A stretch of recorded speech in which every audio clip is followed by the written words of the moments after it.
Hey everyone, pop culture historian Dave Sundstrom here. Today I am taking a look at the friendship between two very different people who just happened to play brothers on television. I am of course talking about the legendary David Cassidy and the infamous Danny Bonaduce. Growing up, the Partridge Family seemed to always be on TV. The show ran on ABC for 4 seasons, and then it would gain an even wider audience through kids like myself who would watch reruns of the show after school. I loved it. All of the actors on the show were just great, but Danny Bonaduce was probably my favorite. In addition to being a ratings hit during its initial run, the fictional family had a bunch of real-life musical chart toppers, including 1970's biggest hit song, at least here in the US, titled I Think I Love You. So in the early 90s, Danny Bonaduce wasn't exactly living the dream. The days of being the wisecracking, adorable little brother on the Partridge Family, well, they were long gone, and Danny had fallen on relatively hard times.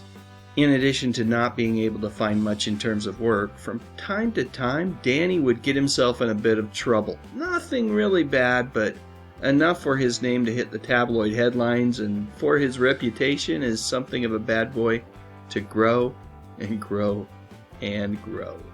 Yep, without a doubt, things were a bit on the rough side. As Danny himself would say in an interview, by the early 90s, my life was a mess. I'd only worked a handful of days in the past 20 years.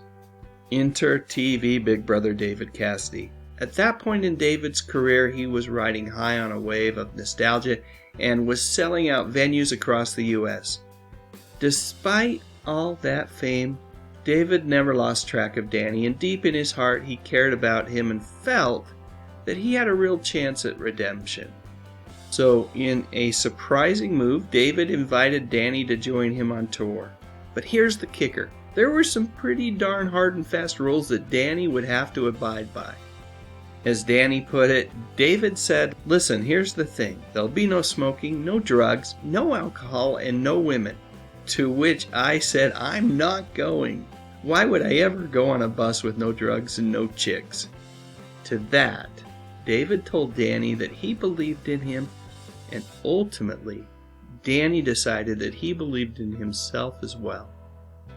Desperate for a shot, Danny agreed, and guess what? He stuck to the rules. Before each David Cassidy concert, Danny would take to the stage as the opening act, doing stand-up comedy.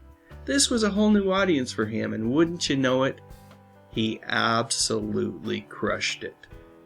Danny has recalled that David told him, "You're going to get on this tour, and after that, you're going to get a job." And guess what? That is exactly what happened. David's tour with Danny opening was a huge success, and by the end of it all, David was right. Danny's hard work paid off, and a big-time radio station saw his potential and offered him his first on-air gig. And so began Danny Bonaduce's second career, a radio career that would span almost 30 years. David's belief in Danny became a life-changing moment. Sometimes all it takes is a friend to see the good in you.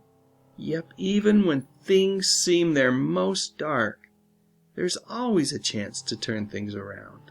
Tragically, David Cassidy passed away in November of 2017.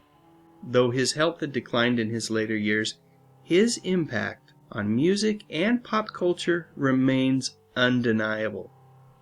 Rest in peace, David. You did more than just entertain us, as this story demonstrates. You changed lives. Alright, now it's your turn. Please feel free to share your memories and let me know what you think in the comments section below. And while you're at it, I would appreciate it if you clicked on that little thumbs up icon and maybe even considered subscribing to the channel. I talk about music, movies, and mostly TV from decades gone by. You know, the good stuff. But most importantly, and as always, thank you so much for watching.